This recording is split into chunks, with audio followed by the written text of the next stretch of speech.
Accountability Club live. We're all talking about how we're emotionally affected when our team loses, and I've went through this process where I'm okay. It's kind of like my whole pain field concept. If I mentally think there's a great chance they're going to lose, which I did going into our game yesterday, and they did lose, I'm like completely prepared for it. And our business gets busier when the Ravens leave the playoffs, so it's hard to tell people I'm really okay. and the Ravens are Rob Commadori's team. Are you excited that more people get into buying homes after the Ravens leave the playoffs, Rob? Of course, I'm excited people buying more homes, but I got to get over the heartbreak. We were talking about before we went live here how, like you said, how emotionally attached you get, and a couple of us are saying how we used to, it used to affect and control our whole day if the Ravens lose or the Orioles or the Terps, whatever team you're supporting, and you got to detach yourself. I think you made that comment, Ron. You can't be attached to that outcome like we can't be attached to outcomes in our business. Right. And so you got to move on. My wife went to Ohio State. Like if I lived on those emotions, right, like of a football emotion, I'd be miserable. So I just can't get attached to it. That term mind over matter always comes to mind with me lately, like in this kind of stuff, right? In reality, whether a team wins or loses, it doesn't affect you one bit. So it shouldn't. I mean, I got a guy that didn't come in the office yesterday because he wasn't feeling well because the team lost. That's called a brown bottle flu. Yeah. No, I don't. I mean, he was on the huddle. I mean, it's interesting. I mean, because it's certainly like when you're counting your minutes and trying to squeeze every minute out of every day. For me, and then you're sacrificing a lot of things to get that extra time to do the things that you want to get your business, your whatever you're working on to the next level. I couldn't give up a day for my football team. You know what I mean? It just doesn't even, it wouldn't even if I wasn't trying to squeeze every minute out of every day. And look, I get it. We're not all built the same, but it's an interesting, I don't know, metaphor of, like you were saying, Rob, we have to, if you let it in and absorb it and let it, beat you down a little bit, I would say don't let it go more than one day. Or, It's like it's okay to have the pity party, just don't stay there. We said that before. Yeah. Use something called the 5-minute rule. I don't know if you guys ever heard of it. It works all the time. With kids. What's the deal? You can be pissed about something for 5 minutes, and you just gotta get rid of it. Yeah, I mean, a psychologist could tell us some really smart things about how to handle it. I worked for a nonprofit. I was on a board of a nonprofit where a lot of the kids were in this public housing development, and there was this one kid that his father got murdered one night, and then the mom told him that he couldn't cry, like that he couldn't, he just had to be a man about it, and it was almost, and it was insane, that kind of, just blocks away from some premier neighborhoods in the city, that there was a neighborhood where your parents could get murdered or getting murdered. Pretty rough neighborhood. This all getting knocked down right now too. Actually, it's all getting rebuilt right, just north of, like the waterfront area of Fells Point. So that's like hardcore. That's really hardcore. Not being able to emotionally express yourself, but I think 5 minutes is enough, right? So that's with kids, or that's with, you do it with your significant other too? You just leave for 5 minutes, 10 minutes. Come on. Yeah, I don't think that would work for me, but definitely doesn't work with our 3-year-old yet, but maybe when he gets a little older. Yeah. Good luck there. Anyways, how's everybody doing? Good. Good, Yeah, good.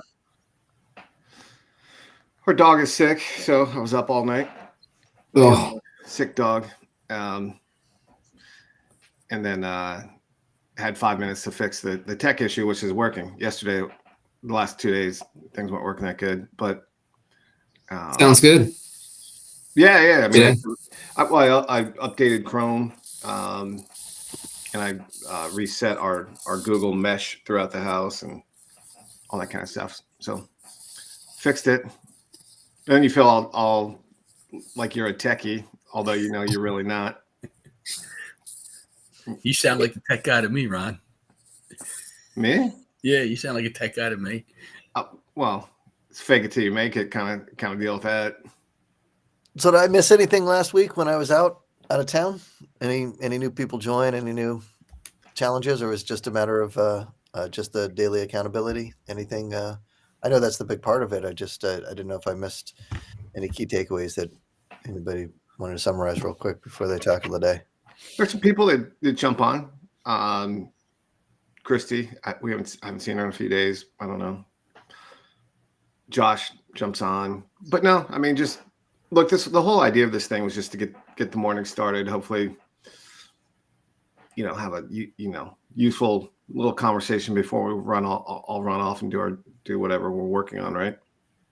But I don't think we discovered anything last week, did we? Or no? Yeah.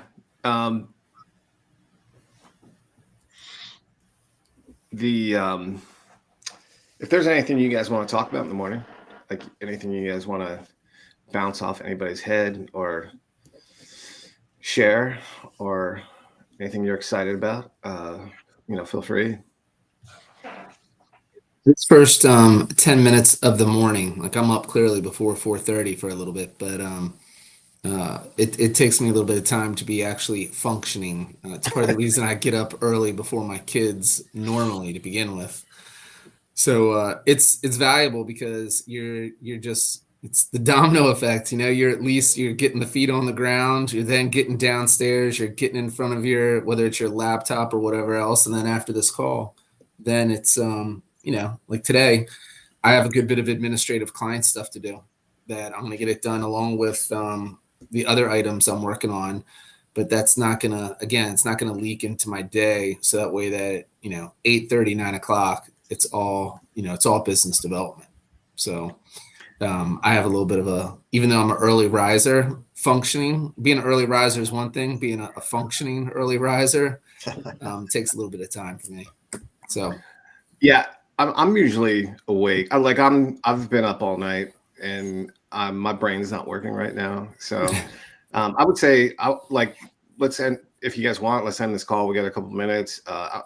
We can each share a big win that we've had in the past week. cool.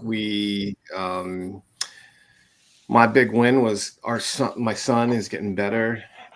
We do swim lessons every Sunday, and he's really advancing with that. And then I had him all day Sunday, and we went to the playoff. We went to a restaurant, watched the playoff game, walked home, and it's just getting easier. He's getting more. He's going. He's becoming more. I say human-like. He's not having tantrums and things like that. So it was a really nice night. Good. Yeah, nice. My son's Hey, man, becoming more human-like as well. He's 17 now, and he just dropped in 21 points the other night at a basketball game, and I got to be right beside him on the bench, doing my coaching and stuff with him. It's a pretty cool win. And then another win I had this week, I had my personal best bench press, 255, one time on my fifth set. So this 4:30 thing's really helped me be able to spend an extra 30, 45 minutes a morning working on my cardio and just burning off some of this fat ass. Good, man. That's good. Yeah. The for me, it also, my father-in-law has moved in with us like 5 days a week.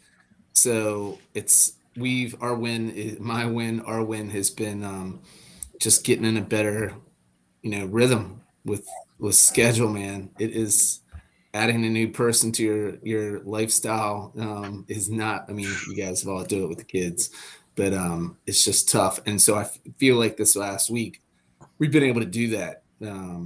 So that's it's not typically a win, I would say, but man, it was pretty impactful before, having a hard time just getting adjusted. But it all comes through time and getting up early and being able to get my work done. Getting prepared is the only way that would have ever happened. So Nice. Yeah, last week I was asked to do a presentation. I did a presentation for New York Life, and actually, you get paid for it. Yourself. I sold like 50 books. So other books, I got a couple books, like you have 3 or 4 books, right? I got a couple books, and they bought 50 books, and then my daughter, she officially locked in for Towson University for her graduate program. So there's 2 big wins. That's awesome. Yeah, my daughter's acceptances are kind of still rolling in. She's undecided, and we're just waiting to her to pick. But it's amazing sitting back and watching them grow and evolve. So my big win is I went away last week. I connected with some people. I adjusted my schedule, but I was exactly where my feet were, and present there. And I think that was really impactful, especially my relationship with my wife, because this can be hard on her, because I got to go to bed early before everybody else does to keep to the schedule. And that can be equally as disruptive as than just staying up with her. So that was nice, but good stuff. Back to business. Cool. We hit our time. I'll be on top of my game a little bit more tomorrow. Hope your dog feels better, man. See ya. Yeah. Yeah. Thanks. Take care. Have a great day.